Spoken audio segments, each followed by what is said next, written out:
It's time to find out What Shane said with Shane Manila. What's good, everybody? Welcome to another Shane Says. I think one of the most appealing aspects of Dynasty, at least something that I truly enjoy. One of the things I truly enjoy. There's a lot to enjoy: drafting, trading. But one of the things I really like is future casting, thinking about the future, what's going to happen, what's going to change, whether that's on a macro scale, what's going to happen to the game itself, or on a micro scale, what's going to happen with specific players. To that end, I wanted to talk about wide receivers today. Specifically, what I want to talk about is wide receivers that are top 12 in the ADP, and how often do those wide receivers then go on and repeat and are in the top 12 ADP the following year. So what I did is I went back to 2020, 21, 2, 3, 4 years, just to see how many wide receivers repeated the following year. On average, over those 4 seasons, what I found was 7.25 wide receivers, so roughly 7 wide receivers a year, repeat year over year in top 12 ADP. 4.75 don't, roughly 5. One note on that, though, the number is kind of skewed. Back in 2020, only 5 of the 12 receivers that were in the top 12 ADP went on and repeated in 2021. The following 3 seasons, though, 21, 2, 3, 8 of those receivers each season, 8 receivers that were in the top 12 of ADP went on the next year to be in the top 12 of ADP. So I thought that was interesting. I also thought that means I'm going to go with the number 8. 8 wide receivers generally repeat, and 4 don't. So today's episode, what I thought would be a little fun, is just a little future casting. Looking at the top 12 wide receivers and what 4 wide receivers did I think aren't going to repeat next year. So as of today, August 2024, August 30th, I believe, when this comes out, these wide receivers are in the top 12 right now, and this is using DLF's Superflex Dynasty ADP, if I didn't mention that already. Apologies, shout out to DLF. The top 12 right now in order is Justin Jefferson, CeeDee Lamb, Jamar Chase, Amon-Ra St. Brown, Marvin Harrison, Puka Nacua, A.J. Brown, Garrett Wilson, Tyreek Hill, Malik Neighbors, Nico Collins, Jaylen Waddle. A couple of rookies in there. Anywho, so I came up with 4 wide receivers that I believe are likely to fall out of the top 12. And then will not be a top 12 receiver in ADP at this time in 2025. Crazy to think that that's already here. 2025, or it's going to be here. Anyway, first one up, the wide receiver 8, Garrett Wilson. Garrett Wilson, ADP at this time last year was wide receiver 5. Right now, again, like I said, he's the wide receiver 8. It's likely, unless he produces a wide receiver 1 season, he's going to be really hard-pressed to maintain his top 12 value. If you know anything about DD Fantasy, you know that we have the Trinity tracker, right? We talk Trinity scores. Garrett Wilson's was an 8.62 last year. That leaves him in the wide receiver 2 range. As an aside, we'll get into the Trinity real quick. It's a predictive tool, right? What it's doing is it's predicting what a wide receiver is going to do the following season based off what they've done this year. Last year, again, he had a Trinity score of 8.62. That leaves him in the wide receiver 2 range. If you like correlation, that correlates by about 79%. I'm not sure if that's how you use the verbiage, but it does correlate. Like I said, it's a very predictive stat. So 79% of the time, or in that 79% range, someone with that Trinity score, someone in that Trinity score range, I should say, goes on to be a wide receiver 2, which would be a good season for Garrett Wilson. It's just it wouldn't be elite. And based off the fact that he's already fallen from wide receiver 5 to wide receiver 8 over the past year, I think one more wide receiver 2 season would see him drop out of the top 12. If you don't know what the Trinity score is, I'm not going to give you all the soup on it, But what I will tell you, it is the perfect wide receiver metric. It incorporates all these underlying metrics that, we used to look at individually, like air yards, target share, target per route run, yards after catch, each of those things. And then it weighs them accordingly, spits out this metric. I can't tell you the math and how they weigh them. One, because that is proprietary. I believe that's the correct word. Two, I have no idea. So that's why I can't tell you. The second wide receiver, Tyreek Hill. Tyreek Hill is wide receiver 9. Now, why do I think it's likely that Tyreek Hill will fall out of the top 12? He will not be a top 12 wide receiver in ADP at this time in 2025. Well, this time next year, he'll be 31 years old. He will be 31 years old. Another thing to note, even after finishing as the wide receiver 2 last year, with a career high 23.5 points per game, his ADP still fell from wide receiver 9 to wide receiver 7 in 2022 to wide receiver 9 in 2023 DLF ADP. Any downturn in production would probably see his value drop.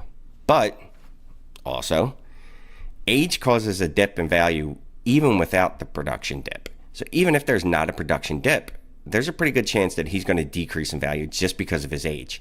His trade value goes down. You're less likely to draft players that early that you can't move off of for more assets in case things go wrong. I like to call them parachutes, players that you can get out on. Tyreek Hill is a player that will be harder and harder to get out on as time goes on. What I thought was interesting, I looked at Davante Adams, another old wide receiver. He's not in the top 12, but I just took a comparison and wanted to see what he did. So he's seen his ADP fall year over year from 2020 to 2023, despite he never was less than a wide receiver 5 during that period. So even with production, elite production, Davante Adams' ADP fell year after year because of age, largely because of age. We love youth in Dynasty, and we like assets that we can move, and unfortunately, Tyreek Hill is getting to that point where he's not going to be someone that's easily movable, at least not for the return that you want. Third, currently the wide receiver 11, Nico Collins. I like Nico Collins. I think he's a good player, but he has lots of good but not great underlying metrics. Checked out our buddies at Player Profiler for these numbers. Nico Collins' 23% target share ranked 29th among wide receivers last year. His 27% targets per route run was 14th. His 77% route participation was 68th among wide receivers.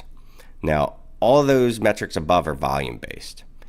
And even if I believe that Steph Diggs is not as big a threat to Nico Collins as he is Tank Dell, which I do, I still think it's likely that Stephon Diggs does eat into some of the target and some of the volume for Nico.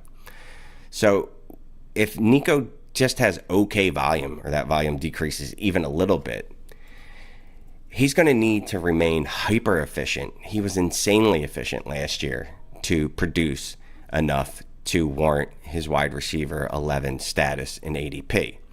Last year, he was second in yards per route run. He was third in yards per target, third in yards. I said that twice. Third in yards per target and second in yards per route run and third in yards per target. Very, very, very efficient. So if his production were to suffer even a little bit, and the fact that he is not a blue blood, right? He's not a Garrett Wilson. He didn't come into the league with a lot of hype, and he's not overly, what's the word I'm looking for? He's not overly coveted. At least he wasn't. So it's unlikely that he would be able to hold his value if he doesn't have the requisite production. All right, and I promised you 4, so I got to give you 4. And I'll also give you one that I really hope it doesn't happen because I like him, but a little hedge after this. So the fourth one, Jaylen Waddle. Jaylen Waddle has already seen his ADP drop from wide receiver 8 in 2023 to wide receiver 12 in 2024. It's already on a downward trend. Additionally, again, using the Trinity score, 8.52. You remember when I spoke about Garrett Wilson? Garrett Wilson's was 8.62, actually a little better than Jaylen Waddle's. Jaylen Waddle's still in that wide receiver 2 range. And again, that's a predictive score. You don't believe me? Well, just check the math. It is. You can go back and look at wide receivers going backwards as long as you want in time. In memoriam, I don't think that's the right usage of that word, and I apologize. Anyway, it's a predictive stat. Jaylen Waddle is looking like a wide receiver 2 at best. It's hard to see how he can also increase his production. Like, I don't see how he gets out of that wide receiver 2 range with Tyreek Hill being there. And I know I already said Tyreek Hill is going to fall out, but again, that's not because of production. That's just based on Tyreek Hill's age, him being 30, soon to be 31, or at least 31 at this time next year, since that's what we're looking at. But that doesn't mean that Tyreek Hill's not elite, obviously. Tyreek Hill's Trinity score, by the way, is 9.84. 9.84. That is absolutely bananas. So I just don't see how Jaylen Waddle can increase his production. And if he can't increase his production, what is the impetus for his ADP to go up? Tyreek Hill just signed another contract. He's not leaving. So there's not even the narrative street. You can't even walk down a road where you tell yourself Jaylen Waddle is going to be the wide receiver 1 in the Miami offense because Tyreek Hill is going to be moving on. Because unless it's something completely unforeseen, completely out of the blue, he is still going to be there going into next year. So again, I just don't see Waddle surpassing Tyreek Hill. Not next year. Maybe in 2 years. Maybe in 3 years. I don't know. You know, when Tyreek Hill is pushing 33, 34 years old, at that point, Waddle would be older too, and then his value would see a ding because of that. But yeah, so those were the 4. Again, it's Tyreek Hill. Excuse me, going backwards. Let me start from 1. Garrett Wilson. And interestingly, talking about Trinity scores, I don't want to ding Garrett Wilson too much, right? But one thing you should do with the Trinity score is take a look at the receivers on their team. 2 receivers from the same team. So I did. I just wanted to see. I looked at Garrett Wilson and I looked at Mike Williams. Mike Williams' Trinity score is 9.08. Mike Williams is apparently elite when he plays. Now, how much is he going to play? I don't know. Is he really going to steal a lot of work from Garrett Wilson? Or should I say, is he going to hog targets? Is Garrett Wilson not going to hit 27% target share because Mike Williams is there? I doubt that. It's likely that Garrett Wilson hits that. But I just thought it was interesting. Mike Williams' Trinity score actually is much better than Garrett Wilson. His Trinity score is in the wide receiver 1 range, whereas, again, Garrett Wilson's is in the wide receiver 2. So, sorry, got off track there. If you know me, you know I do that sometimes. So, again, Garrett Wilson, Tyreek Hill, Nico Collins, Jaylen Waddle. That's my 4. That's the 4 I think that will fall out, if 4 fall out. And again, I'm just basing this on recent history.